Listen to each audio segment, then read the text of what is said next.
Você já parou para pensar que Deus, ele é sempre muito mais do que a gente imagina, muito mais do que a gente espera, muito mais do que a gente pensa, muito mais do que a gente possa conceber de qualquer forma nas nossas limitadas mentes? Deus é maravilhoso, Deus é poderoso, Deus é tudo e muito mais do que a gente possa pensar. O que eu queria falar sobre Deus hoje é um aspecto da natureza de Deus que eu acho fantástica, maravilhosa. É porque Deus, ele, como a palavra dele diz, os meus pensamentos são mais altos que os seus pensamentos, meus caminhos são mais altos que os seus caminhos. Nós temos uma necessidade de entender Deus, de entender a palavra de Deus, de interpretar e de compreender como as coisas funcionam, e às vezes a gente fala coisas e pensa coisas que, se nós pensarmos um pouquinho, começarmos a tentar entender um pouquinho a natureza do que Deus é e de onde Ele vive e como Ele é, nós percebemos que nosso comentário, nosso pensamento, nossa concepção está totalmente distorcida, totalmente fora do que possa ser real. Porque o que acontece? Deus, ele está numa dimensão diferente da nossa. Ele não está aqui na Terra. Ele não está nesse mundo material que a gente vive. Ele está numa dimensão bem superior. Está num local muito superior ao que nós estamos. Eu estou chamando de dimensão porque é a forma como a física, ou como algumas das ciências, tanto normais como paranormais, tentam definir.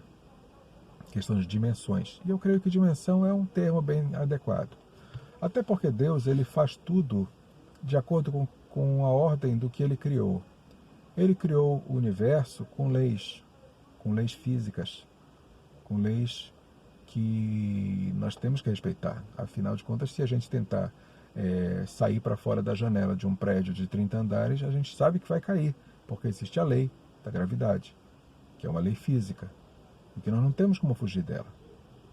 Existem formas aí de dar uma desviada, uma driblada nela, né? A gente tem aviões, tem helicópteros, tem formas que dão uma driblada, mas nada disso desafia a gravidade. Simplesmente usa outras leis físicas, como no caso do avião a sustentação, o helicóptero também, o foguete o empuxo, e nada disso está indo contra a lei da gravidade. Pelo contrário, todos respeitam a lei da gravidade, só que utilizam formas de anular os efeitos dela, de alguma forma, para que se possa elevar do chão. Mas as leis são imutáveis, as leis são intransponíveis. E se foi Deus que criou, ele sendo Deus, ele todo-poderoso, ele também é justo, ele também é fiel, e ele também mantém as leis que ele mesmo criou. É claro que ele poderia não respeitar uma lei que ele mesmo criou, mas ele não seria Deus se fizesse isso. Ele não estaria agindo como ele quer que nós hajamos, respeitando as leis e fazendo as coisas corretas. Então, quando o próprio Deus age, ele respeita as leis da natureza que ele criou. Então, se a gente fala que ele está em outra dimensão, é um pouco de entrar por esse caminho. Porque outra dimensão é diferente do que nós possamos ver. É como se, na explicação física de um ser bidimensional, tentar enxergar um tridimensional. Ele não enxergaria, ele só enxergaria o aspecto bidimensional daquele ser e nunca conseguiria ver aquele ser por completo. É uma explicação bem interessante, que eu já vi do Carl Sagan, que eu vou até colocar o link aqui no vídeo para vocês poderem ter acesso. Mas é mais ou menos isso. Já que Deus está numa dimensão acima da nossa, nós nunca vamos conseguir vê-lo na sua totalidade. Nós, no máximo, conseguiríamos vê-lo na tridimensão, que é onde nós vivemos. Mas isso não mostra quem Deus é. E principalmente porque na nossa dimensão, no nosso mundo conhecido, onde existem 3 dimensões, altura, largura, profundidade, e uma 4ª dimensão, que é o tempo, assim como definiu Einstein, esse tempo ele é definido etimologicamente na palavra grega cronos. Daí vem a palavra cronógrafo, cronômetro, cronometrar, que isso tudo se refere à medição do tempo, justamente porque o tempo que nós nos movemos é chamado de cronos. Deus, ele não depende do tempo cronos. Ele vive numa dimensão de tempo que a Bíblia chama, na palavra grega, de kairos. É o tempo de Deus, é o tempo kairos. Então Deus vive no kairos, que seria, assim, mal traduzido, seria a eternidade. Qual é uma coisa interessante com relação à eternidade que a gente pode entender? Eternidade é todos os momentos ao mesmo tempo. Isso daí, para nossa mente, quando a palavra diz que os pensamentos de Deus são maiores que os nossos pensamentos, é porque a nossa mente não tem condições de entender isso que Deus vive, a forma como Deus vive. Você já imaginou se você ao mesmo tempo na sua mente, ao mesmo tempo, mas ao mesmo tempo, naquele mesmo momento, naquele mesmo segundo, você tivesse na sua mente todas as informações que você já recebeu na sua vida, desde antes de você nascer até agora? O momento que você nasceu, quando você deu o primeiro passo, quando deu o primeiro escorregão, quando deu a primeira ralada no joelho, quando beijou a primeira namorada, quando teve o primeiro divórcio, quando nasceu o primeiro filho, tudo ao mesmo tempo na sua mente. Tudo aquilo, aquele turbilhão de coisas invadindo a sua mente ao mesmo tempo. Será que a sua mente, será que a minha mente aguentaria isso? Com certeza não. Com certeza não. Mas na mente de Deus é assim que acontece. Agora, nesse instante, todas as coisas do universo, desde a criação até o fim, se tiver um fim no universo, estão ao mesmo tempo na mente de Deus e ao mesmo tempo ao alcance de Deus. A mente dele é uma coisa absurdamente inimaginável para poder dar conta de tudo isso, todo esse turbilhão de informações ao mesmo tempo. Só isso já faz com que ele seja Deus. Isso vai além, porque se você vive num local onde o tempo simplesmente não passa, ou seja, ele está todos os momentos num momento só, isso te dá a oportunidade de fazer uma outra coisa. É como se você estivesse num prédio. Quem assistiu Matrix deve ter visto aquele grande corredor branco com várias portas para todos os lados e você poderia entrar em qualquer porta, a qualquer momento, sair da porta e entrar para outra porta. Mais ou menos isso. Imagina que você está num local como esse e que cada porta que você abre é um momento, é um tempo. Uma é o momento que você nasceu, uma é o momento que você cresceu, uma é o momento que você se formou, um momento que você tropeçou, outro momento que você morreu. Todos os momentos estão ali naquele corredor, aquelas portas, e você pode abrir qualquer uma dessas portas e entrar em qualquer uma dessas portas na sequência que você quiser, no momento que você quiser, do jeito que você quiser. Ou seja, você pode acessar qualquer momento da sua vida na hora que você quiser. E aí, você poderia talvez alterar qualquer coisa nesse fluxo de tempo, entrando nessa porta e fazendo qualquer coisa diferente ali. E você poderia talvez corrigir uma coisa que você fez que não foi boa. Ou talvez mudar uma pessoa que você encontrou que não queria ter encontrado. Qualquer coisa.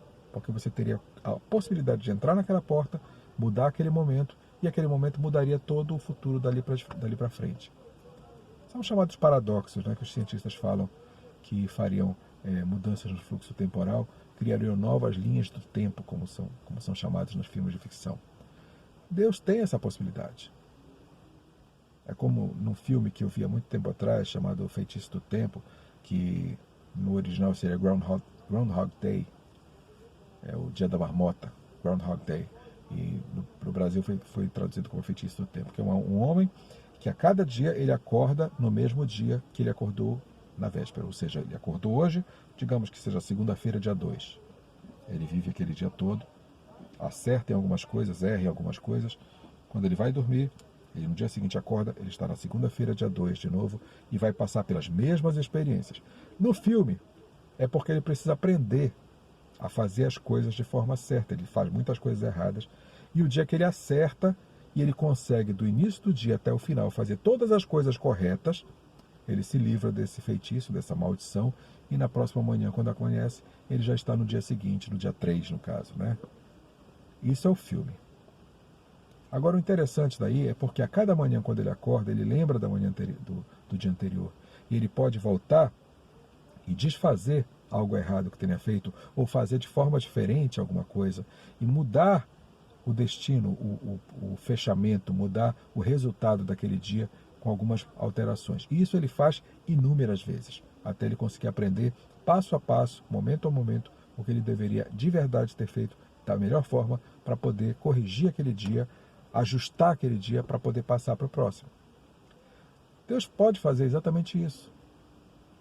Ou seja, muita gente pensa, mas Deus não sabia que Adão ia pecar? Claro que sabia. Por que ele não evitou? Ele poderia ter evitado se quisesse. Mas Deus não sabia que o diabo ia fazer tudo isso que faz? Por que Deus não matou o diabo de uma vez? Muito simples, porque se ele fizesse isso, você não teria opção. Você ia amar Deus porque não tinha outro jeito. Já pensou você saber que você é amado porque não tem outra opção? Você está numa ilha deserta, você e uma mulher, essa mulher diz que te ama, você vai dizer, mas e aí? Qual é o valor disso? Se não tem mais ninguém aqui, a quem mais você poderia amar se não fosse a mim? Não fica muito válido, muito interessante esse amor. Já se uma pessoa, no meio de uma cidade com milhões de pessoas, te escolheu e diz que te ama, o valor disso é muito maior. E é assim que Deus vê. Ele quer ser amado, ele quer ser adorado, ele quer ser glorificado, porque nós sabemos que ele é Deus e porque ele merece todas essas coisas, não porque nós não temos opção. E se simplesmente o mal fosse retirado da terra, nós estaríamos ao lado de Deus por falta de opção, e não por amor. E não é isso que Deus quer. Mas ele, por mais que ele tenha esse poder todo de mudar a nossa história, de mudar a história da criação toda, ao momento que ele quiser, ele não faz, porque ele quer que as pessoas estejam com ele voluntariamente, espontaneamente, por amor. Então veja que quando você fala assim, mas onde está Abraão, que morreu há 5.000 anos atrás? Será que ele está no inferno? Será que ele está no céu? Na eternidade não tem tempo, gente. Na eternidade, Abraão que faleceu há 5.000 anos atrás, ou uma pessoa que morreu há 5 minutos atrás, estão tendo o mesmo tipo de sensação, como se fosse exatamente agora. Não existe passar do tempo. É por isso que Pedro, quando escreve, um dia para Deus é como 1.000 anos, 1.000 anos para Deus são como um dia, é porque a gente fica pensando como é que isso pode ser verdade. É porque Pedro não tinha uma forma melhor de explicar isso. Pedro não achou uma forma melhor de colocar isso em palavras.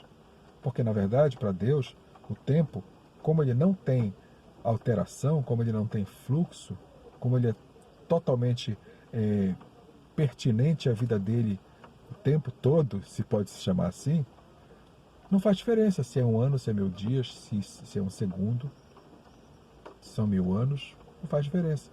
Então, quando Pedro falou isso, ele quis tentar expressar de uma forma compreensível o que ele percebeu, o que ele entendeu, aprendeu de Deus, mas de uma forma assim bem simples, porque a coisa é bem mais complexa do que isso. A gente conseguir entender a eternidade não é fácil. Até cientistas, até físicos, não têm facilidade de compreender, de conseguir capturar a complexidade da eternidade. É muito complexo. Mas Deus vive nessa complexidade. Porque Deus fez as coisas loucas desse mundo para confundir as sábias. Então, ele fez, ele vive ali, ele vai nos levar para viver ali? Talvez.